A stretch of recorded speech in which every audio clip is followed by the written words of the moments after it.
Um tipo de reação química é a reação de decomposição. A reação de decomposição o que é decomposição? Se tem uma coisa, por exemplo, esse pincel, ele é composto pela tampa e pelo cabinho do pincel. Eu vou decompor ele em tampa e cabo. Então, é uma coisa se decompôs em duas. Na reação química é a mesma coisa. Eu tenho uma substância que vai se decompor em duas. Tá? Isso é um tipo de reação química. E aí a gente vai ver alguns exemplos dessas reações de decomposição. Por exemplo, a decomposição do peróxido de oxigênio. Primeiro, o que é peróxido de oxigênio? O peróxido de oxigênio, peróxido de hidrogênio, água oxigenada. O peróxido de hidrogênio, que é a água oxigenada, que às vezes a gente usa para poder limpar machucado, para poder não infeccionar. Então, o que acontece? Esse peróxido de hidrogênio, ele vai se decompor em água e gás carbônico. Quando você joga lá água oxigenada no seu machucado, não solta aquela borbolinha? Por que solta essa borbolinha? Porque produziu gás oxigênio e água.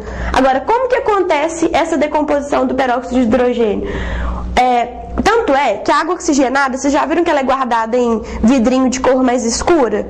Porque essa decomposição acontece a partir de luz. Então, no momento quando a gente coloca a água oxigenada no machucado, ela entra em contato com a luz e se decompõe. Como é uma reação que acontece a partir da luz, a gente chama de fotólise. Por quê? Lise é quebra e foto é luz. Então, quebra a partir de luz. É um tipo de decomposição.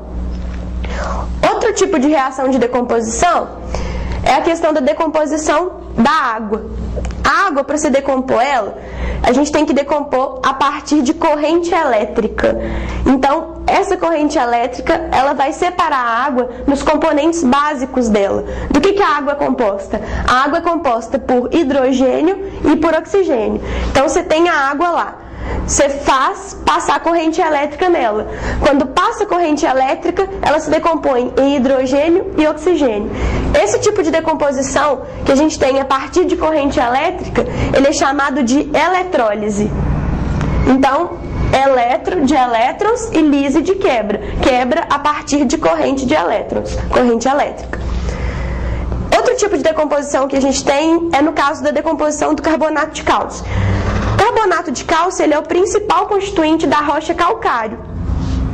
Então, o que acontece? O carbonato de cálcio, quando tem calor, ele se decompõe em óxido de cálcio e gás carbônico. Vocês podem notar nas reações químicas que muitas vezes vai vir esse triângulozinho aqui, ó, em cima da setinha. Esse triângulo em cima da setinha está indicando que a reação acontece com calor, temperatura, energia que eu estou dando ali em forma de calor. Então, eu preciso dessa energia em forma de calor para que ela aconteça. Quando a gente fala de uma decomposição a partir de calor, a gente está falando da pirólise. Piro é fogo, lise é quebra. Fogo está diretamente ligado a calor ali. Então, quebra a partir de calor.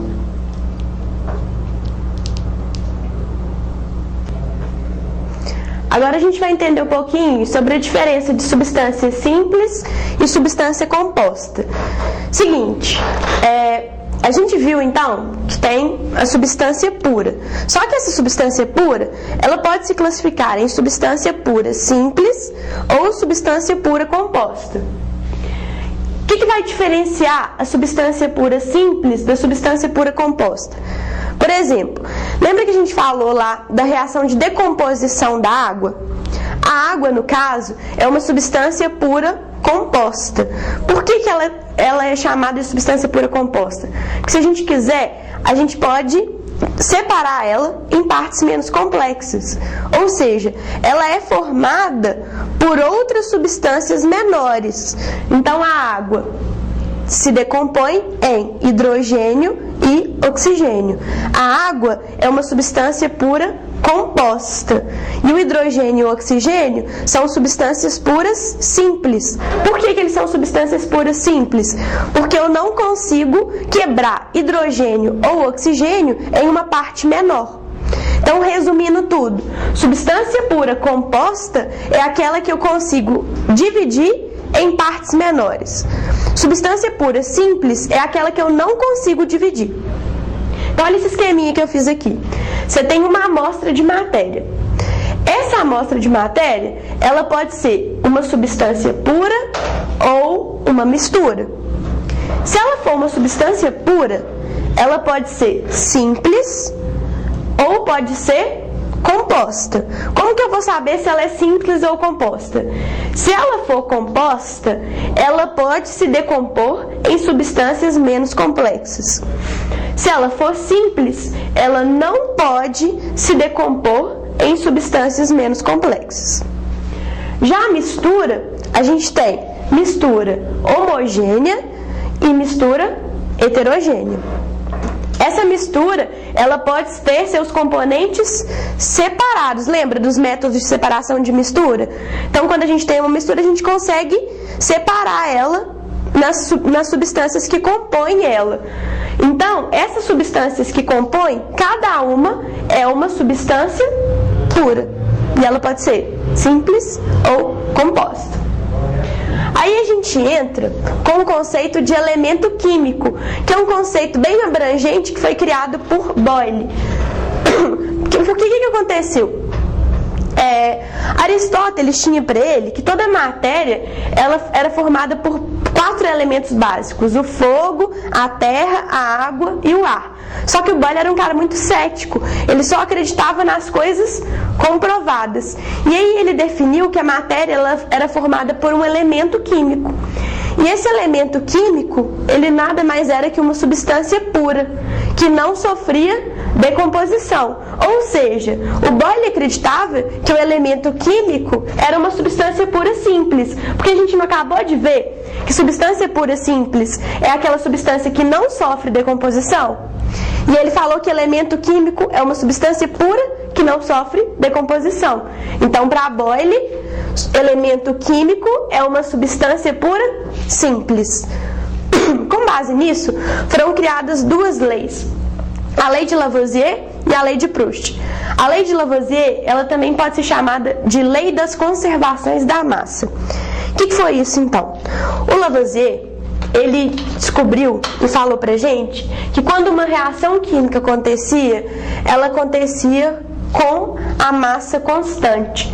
Ou seja, a massa que eu tinha no reagente, eu continuo tendo no produto. Por quê? Porque ele falou que a reação química ela é apenas um rearranjo.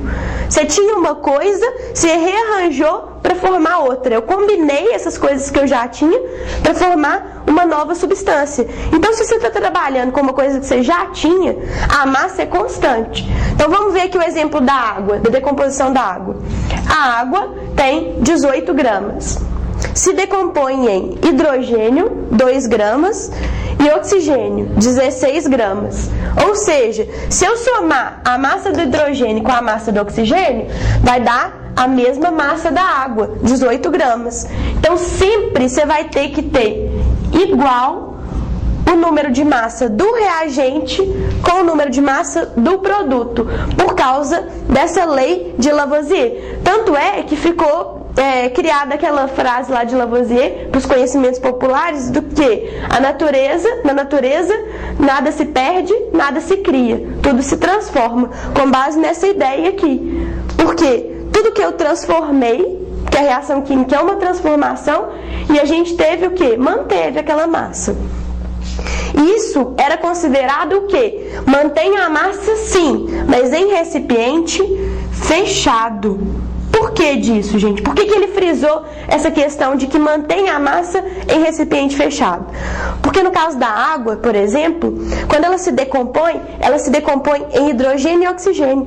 Só que hidrogênio e oxigênio são gases. Então, o que poderia acontecer ali? Depois da decomposição, evaporou o gás e eu perdi a massa. Então, no ambiente fechado, eu conservo, mesmo que a substância formada esteja no estado gasoso.